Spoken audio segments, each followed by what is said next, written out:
नमस्कार साथियों, स्वागत है आपका हमारे और आपके YouTube channel learn with Nand Kishore सागर में। साथियों, आज के वीडियो में हम जानेंगे अपने फाइनेंशियल ईयर 2022-23 में सैलरी के माध्यम से होने वाली अपनी इनकम पर कितनी सेविंग्स हम करें जिससे हमारा टैक्स निल हो सके।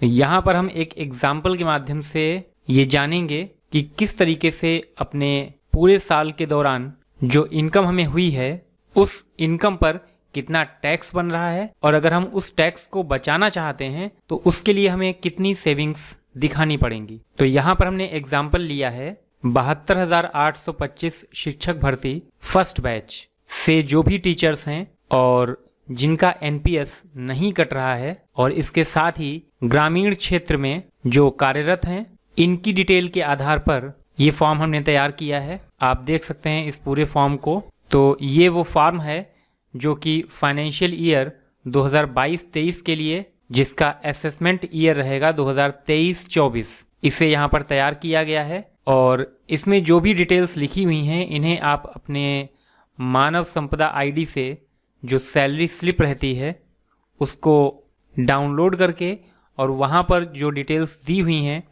कि आपका बेसिक पे कितना है, डीए कितना है, एचआरए कितना है, तो इनके माध्यम से आप इस तरीके से अपनी कैलकुलेशन कर सकते हैं। और अगर आप किसी और बैच से हैं या किसी अन्य विभाग में कार्यरत हैं तो अपनी सैलरी स्लिप की डिटेल से आप भी इस तरीके का एक फॉर्म अपना तैयार कर सकते हैं, और उसके माध्यम से आप अपने पूरे साल के दौरान होने वाली इनकम को कैलकुलेट करके ये जान सकते हैं कि मार्च 2023 में जब आपको अपनी इनकम से इनकम टैक्स देना होता है तो उस टाइम पर कितना इनकम टैक्स आपके ऊपर बनेगा, और अगर वो टैक्स आप बचाना चाहते हैं तो कितनी सेविंग्स आपको दिखानी पड़ेंगी। तो यहाँ पर हम देख लेते हैं, शुरुआत की गई है मार्च 2022 से और ये चलेगा फरवरी 2023 तक।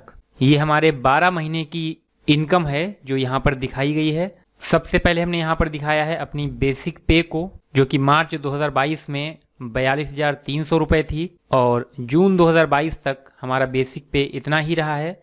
इसके बाद जुलाई 2022 से ये बढ़कर के हो गया है 43,600 रुपये, और अभी तक ये 43,600 रुपये फरवरी 2023 तक बना हुआ है। इसके बाद कैलकुलेशन की गई है डीए। मार्च 2022 में बेसिक पे जो कि था 42,300 रुपये, उस पर डीए 31% के हिसाब से निकाला गया है, जो कि बन रहा है 13,113 रुपये। हालांकि इस पीरियड का जो डीए है वो बाद में बढ़ाया गया है और इसको 31 से बढ़ा करके किया गया है 34%। तो अभी ये 31% की कैलकुलेशन है। इसके बाद जुलाई 2022 में हमारा बेसिक पे 42,300 से बढ़ करके हो गया है 43,600 रुपये, और यहाँ पर हमें डीए भी 34% के हिसाब से मिलना शुरू हो गया है।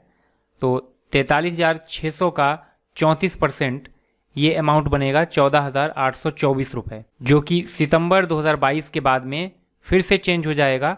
और यहाँ पर डीए अब हमें मिलने लगा है 38% के हिसाब से। तो अक्टूबर 2022 में 43,600 रुपये का 38% 16,568 रुपये, और ये 38% के हिसाब से कैलकुलेशन आगे फरवरी 2023 तक जाएगी। इस तरीके से हमारा बेसिक पे इसका टोटल बना जा करके है 5,18,000 रुपये, और डीए इसका टोटल बना है 1,79,764 रुपये। अब जितने भी टीचर्स ग्रामीण क्षेत्र के विद्यालयों में कार्यरत हैं उनका एचआरए 1,340 रुपये है, और ये 1,340 रुपये पूरे साल के दौरान बनेंगे जाकर के 1,60,080 रुपये, और इन्हीं के आधार पर निकलेगी हमारी ग्रॉस पे। ये हमारी टोटल सैलरी है जो कि बेसिक पे प्लस डीए प्लस एचआरए, इन सब को जोड़ने के बाद में कैलकुलेट होकर के आएगी। फरवरी 2023 तक हम इसी तरीके से अपनी ग्रॉस पे कैलकुलेट कर लेंगे।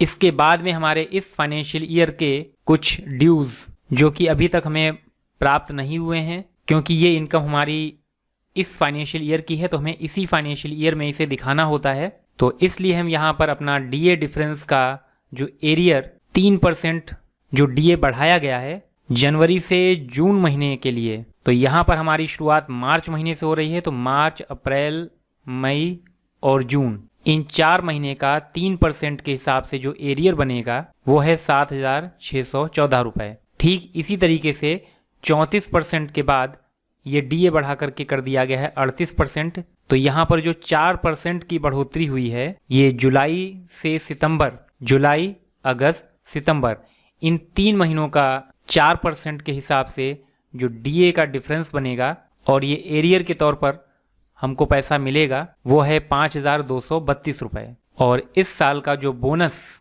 बन रहा है वो अमाउंट है 6,908 रुपये।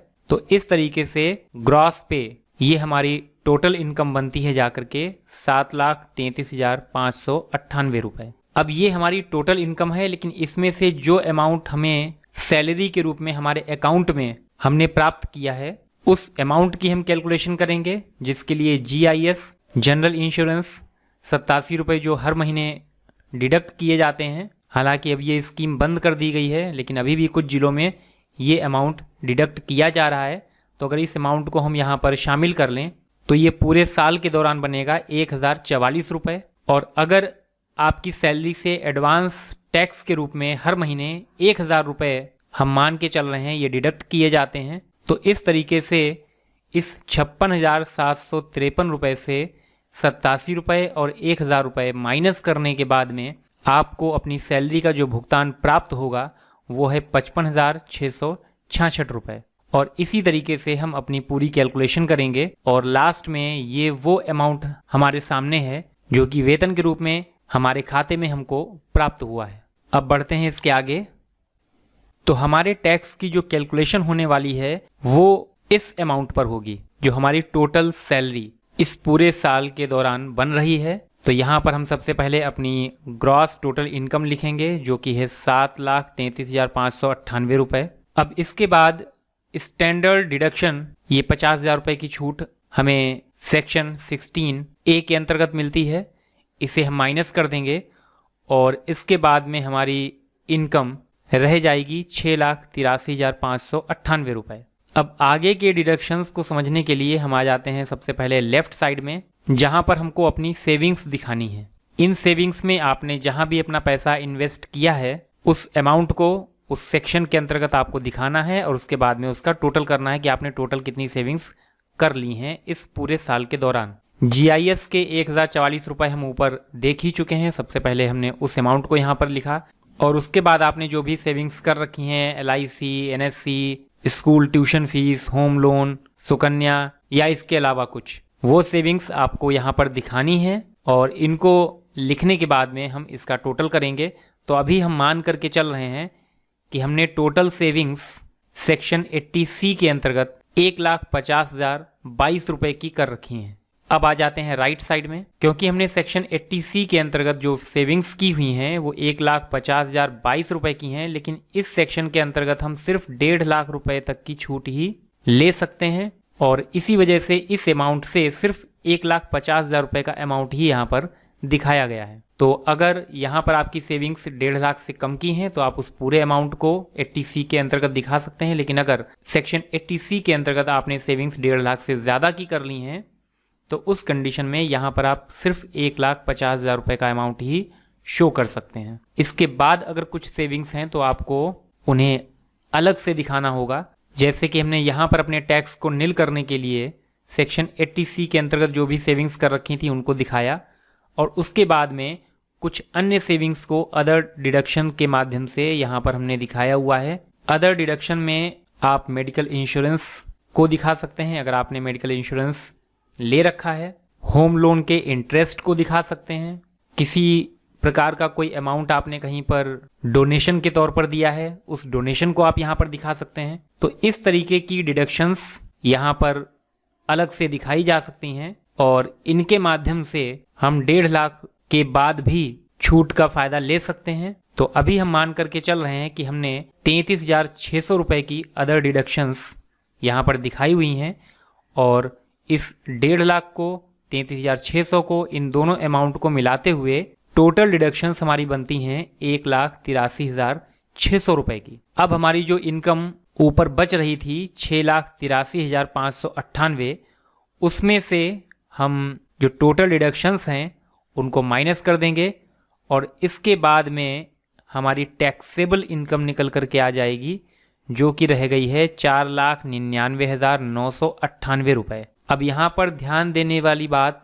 ये है कि अगर आप चाहते हैं कि आपकी टैक्सेबल इनकम इतनी हो कि उसके ऊपर कोई टैक्स ना बने, तो आपको इतनी सेविंग्स करनी होंगी, इतने डिडक्शंस आपको वहाँ पर दिखाने होंगे कि टैक्सेबल इनकम का जो अमाउंट है वो 5 लाख के अंदर पहुंच जाए। तो यहाँ पर हमारा अमाउंट 5 लाख से 2 रुपए कम है और इसी वजह से यहाँ पर किसी भी प्रकार का कोई टैक्स कैलकुलेट होकर के नहीं आएगा। हालांकि टैक्स देना अच्छी बात है, हम सभी को टैक्स पे करना चाहिए और अपनी किसी भी प्रकार की कोई इनकम को बिना छिपाए जो भी टैक्स बन रहा है वो टैक्स हम सभी को देना चाहिए, क्योंकि हमारे देश की प्रोग्रेस के लिए ये ज़रूरी है कि हम टैक्स की चोरी ना करें।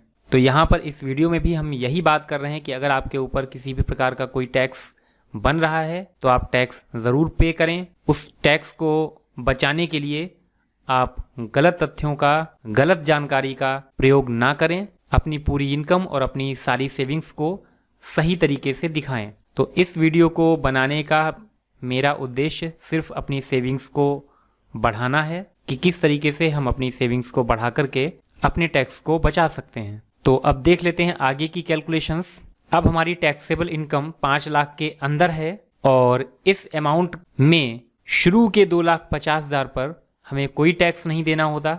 तो यहाँ पर हम 2,50,000 पर 0% के हिसाब से कैलकुलेट करेंगे और ये टैक्स 0 निकल करके आएगा।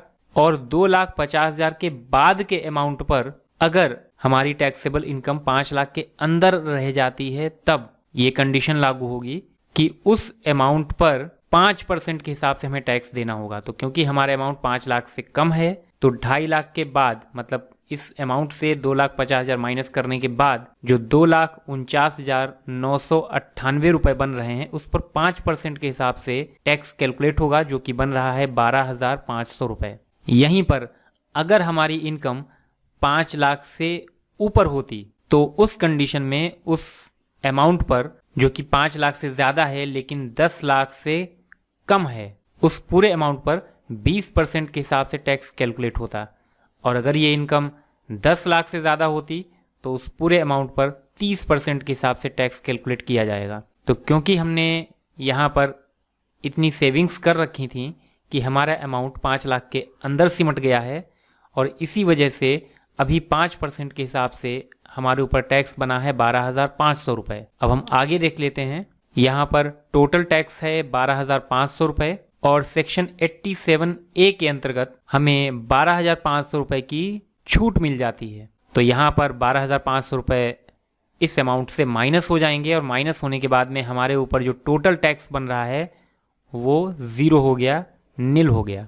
तो अब क्योंकि हमारा टैक्स नील हो चुका है तो आगे की कैलकुलेशन से हमें मतलब नहीं है। और यहाँ पर हमने जो सबसे ऊपर देखा था, अगर आपकी सैलरी से एडवांस टैक्स डिडक्ट किया जा रहा है तो टीडीएस के रूप में जितना भी टैक्स डिडक्ट किया गया है, जैसे कि यहाँ पर हमने 1,000 रुपये मंथली दिखाया हुआ है कि हर महीने 1,000 रुपये हमारी सैलरी से टीडीएस के रूप में काटे जा रहे हैं। तो ये अमाउंट 11 महीने का है, क्योंकि 12वें महीने में तो हमारे ऊपर टैक्स की कैलकुलेशन हो रही है, तो वहाँ पर सैलरी हमें टैक्स काट के ही दी जाएगी। तो सिर्फ 11 महीने की कैलकुलेशन होगी। 11 महीने में अगर हम 1,000 रुपये के हिसाब से लेकर के चलते हैं तो 11,000 रुपये बन रहे हैं, जो कि हमारा टीडीएस के रूप में इनकम टैक्स डिपार्टमेंट के पास पहुंच चुका है और हमारे ऊपर कोई टैक्स बन नहीं रहा है। तो उस कंडीशन में डिपार्टमेंट को ये टैक्स हमें जो टीडीएस के रूप में काटा था वापस करना पड़ेगा और इसी वजह से यहाँ पर ये 11,000 रुपये हमको रिफंडेबल होंगे। ये आगे चल के हमको वापस मिल जाएंगे जब हम अपना ITR फाइल करेंगे। तो इस तरीके से आप भी अपने टैक्स की कैलकुलेशन कर सकते हैं और कितनी सेविंग्स आपने की हैं या कितनी सेविंग्स अभी आपको और करनी चाहिए इसका अंदाज़ा आप लगा सकते हैं। सेम यही चीज़ शहरी HRA में भी हम एक बार देख लेते हैं, बाकी सब कुछ सेम रहेगा। शहरी HRA में सिर्फ ये एक अमाउंट चेंज हो जाएगा, जो HRA का कॉलम है उसमें 2,020 रुपये के हिसाब से फिल किया जाएगा और टोटल HRA बन रहा है 2,42,040 रुपये। आगे की कैलकुलेशन सेम है, क्योंकि HRA ग्रामीण के मुकाबले शहरी में ज़्यादा रहता है तो उसी के हिसाब से इनकम थोड़ी सी बढ़ जाएगी और आगे की कैलकुलेशन हम इसको ध्यान में रखते हुए करेंगे। ये अमाउंट ग्रॉस टोटल इनकम में पहुंच जाएगा। 50,000 रुपये स्टैंडर्ड डिडक्शन को हम माइनस करेंगे। माइनस करने के बाद में हमारी इतनी इनकम बच रही है, जिसमें से हम टोटल सेविंग्स को माइनस कर लेंगे। टोटल सेविंग्स को माइनस करने के बाद अगर 41,760 रुपये की हम अदर डिडक्शंस को दिखाते हैं, जो कि हमने वास्तव में कर रखी हैं, फर्जी नहीं दिखाना है, तो हमारी टोटल डिडक्शंस बन जाती हैं 1,91,760 रुपये की, जो कि इस इनकम से माइनस करने के बाद में हमारी टैक्सेबल इनकम रह जाएगी 4,99,998 रुपये। मतलब हमने इतनी सेविंग्स, इतने डिडक्शंस दिखा रखे हैं कि हमारा अमाउंट 5 लाख के अंदर आ गया। और उसके बाद इसी तरीके से आगे की कैलकुलेशंस हम कर लेंगे और हमारा टैक्स यहाँ पर आकर के नील हो जाएगा। तो इन कैलकुलेशंस के माध्यम से हमने जाना कि अगर शहरी HRA है तो आपको अपनी टोटल डिडक्शंस 1,91,760 रुपये की दिखानी है अर्बन HRA में, और अगर आपका HRA ग्रामीण क्षेत्र का है तो आपको 1,83,600 रुपये की टोटल डिडक्शंस दिखानी है, और तब आपका अमाउंट 5 लाख के अंदर पहुंचेगा। तो उम्मीद करता हूं कि आपको आज की वीडियो पसंद आई होगी और ये सारी कैलकुलेशन आपको समझ में भी आई होगी। तो अगर आप इनकम टैक्स से संबंधित हमारी आने वाली वीडियोस को आगे भी देखना चाहते हैं, या आप कंप्यूटर में MS ऑफिस पर किस तरीके से वर्क किया जाता है इसे सीखना चाहते हैं, तो इससे संबंधित वीडियोस हमारे इस चैनल पर आती रहती हैं। और इसके लिए आप हमारे चैनल को सब्सक्राइब करें और बेल आइकन को प्रेस कर लें, ताकि आपको आगे आने वाली इस तरीके की वीडियोस के नोटिफिकेशंस मिलते रहें। अगर आपको ये वीडियो अच्छी लगी हो तो इसे लाइक करें और अपने फ्रेंड्स के साथ में शेयर करें। तो मिलते हैं फिर से ऐसी ही किसी अगली वीडियो में। तब तक के लिए आप सभी साथियों को नमस्कार।